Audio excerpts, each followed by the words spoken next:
Aujourd'hui, nous venons de signer avec Monsieur le Préfet du Gard, Madame la rectrice de l'Académie, une convention tripartite entre Alès Agglomération, donc l'État et l'Éducation nationale, pour former et fonder ensemble une cité éducative à l'échelle de l'agglomération.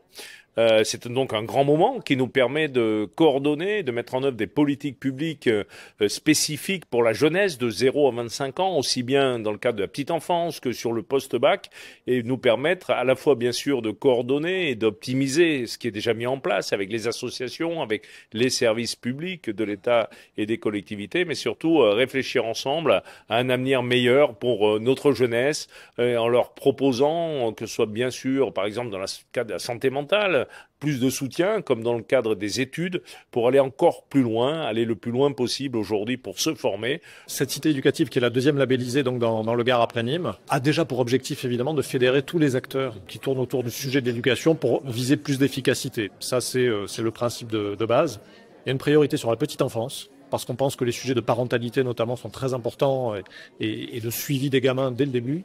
Un sujet autour de la santé mentale. Et troisième élément, c'est la sortie, on va dire, du système éducatif. Comment on fait pour que sur ce territoire, les jeunes aient envie de faire des études supérieures, puissent y avoir accès et donc s'insérer de façon plus efficace. Les grands enjeux de la cité éducative, c'est d'offrir une éducation la plus réussie possible et avec la plus grande ambition, la meilleure qualité pour absolument tous les élèves.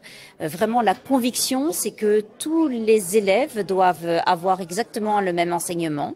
Nous allons travailler sur la continuité éducative, vraiment pendant l'école et aussi en dehors des temps d'école, en dehors du temps de classe. Nous allons travailler sur le lien avec les parents, avec les familles. C'est très important.